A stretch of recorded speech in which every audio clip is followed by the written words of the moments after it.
Չինաստան մեկնելուց առաջ լրագրողների հետ զրույցում ԱՄՆ ղեկավար Դոնալդ Թրամփը հայտարարել է, որ նախագահ Սի Ցզինպինի հետ կքննարկի Իրանի դեմ պատերազմը, սակայն բանակցությունների առանցքում կլինեն առևտրային հարցերը։ Թրամփը հայտնել է, որ Իրանի հարցում Չինաստանի միջամտության կարիքը չկա, ամեն ինչ վերահսկողության տակ է։ Մենք կամ գործարք կկնքենք, կամ նրանք կոչնչացվեն, այսպես թե այնպես մենք կհաղթենք, ասել է նա։ Թրամփը հավելել է, որ Իրանի ծովային շրջափակումը շատ արդյունավետ է։ Նա կրկնել է, Թեհրանը միջուկային զենք չի ունենա։ Անդրադառնալով ռուս-ուկրաինական հակամարտությանը, Թրամփը նշել է, որ դրա ավարտը մոտենում է, իսկ հարցին արդյոք ԱՄՆ-ն պատրաստ է երկարաձգել ռուսական նավթի նկատմամբ պատժամիջոցների մեղմացումները էներգետիկ ճգնաժամը զսպելու համար, Թրամփը պատասխանել է, որ կանեն ինչ անհրաժեշտ է։ Նա նաև նշել է, որ նախագահ Վլադիմիր Պուտինի հետ չունի պայմանավորվածություն Դոնբասը Ռուսաստանին միացնելու շուրջ։ Թրամփի պետական այցը Չինաստան կտևի մինչև մայիսի 15-ը։ Սա կդառնա ԱՄՆ գործող նախագահի առաջին ուղևորությունը Չինաստան 2017 թվականից ի վեր։ Թրամփին ուղեկցող պատվիրակության կազմում են տարբեր ոլորտների ղեկավարներ, այդ թվում Apple-ի գլխավոր տնօրեն Թիմ Քուքը, Tesla-ի համահիմնադիր եւ գլխավոր տնօրեն Իլոն Մասկը, Nvidia-ի գլխավոր տնօրեն Ջենսեն Հուանգը։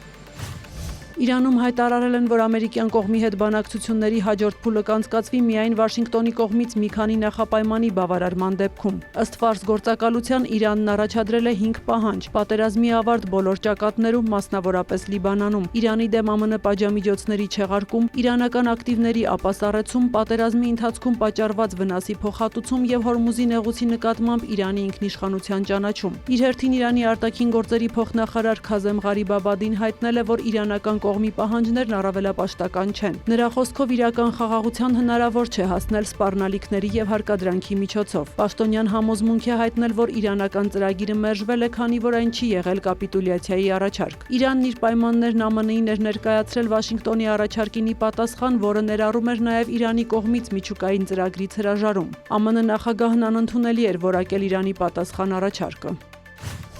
Քուվեյթը հայտարարել է, որ մի խումբ իրանցի զինվորականներ փորձել են ներխուժել երկրին պատկանող Բուբիյան կղզի։ Ըստ երկրի պաշտպանության նախարարության, Իսլամական հեղափոխության պահապանների կորպուսի հետ կապված 6 անձ փորձել են ծովով մուտք գործել երկիր։ Նրանցից 4-ը ձերբակալվել են, 2-ը փախուստի դիմել։ Միջադեպը տեղի է ունեցել մայիսի 1-ին։ Ըստ Քուվեյթի ներքին գործերի նախարարության, ձերբակալված ռազմածովային սպաները գտնվել են ձկնորսական նավակի վրա եւ խոստովանել են, որ ԻՀՊԿ-ն իրենց առջև խնդիր էր դրել ներթափանցել երկիր։ Կղզու վրա հարձակման առնչությամբ Իրանի դեսպանը կանչվել է Քուվեյթի արտգործնախարարություն։ Այնուամենայնիվ Իրանը հերքել է այս մեղադրանքները Քուվեյթի գործողությունները որակելով ոչ իրավաչափ։ Ըստ Թեհրանի, իրանցի նավաստիները Քուվեյթի ջրեր են մտել տեղորոշման համակարգի խափանման պատճառով։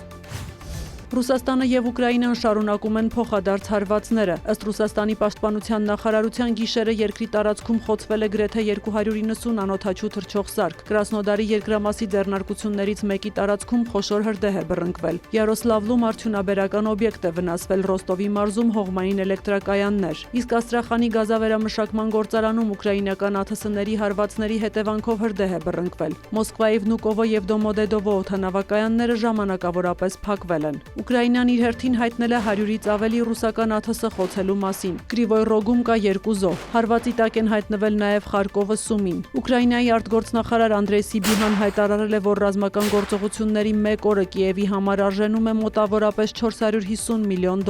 Իր հերթին Ուկրաինայի մարդու իրավունքների պաշտպանը հայտնել է, որ Ռուսաստանը ձգձգում է հազարը հազարի դիմաց ձևաչափով գերիների փոխանակումը, որի մասին ավելի վաղ հայտարարել էր ԱՄՆ նախագահ Դոնալդ Թրամփը։ Սյուզաննա Չրաղյան, լուրեր։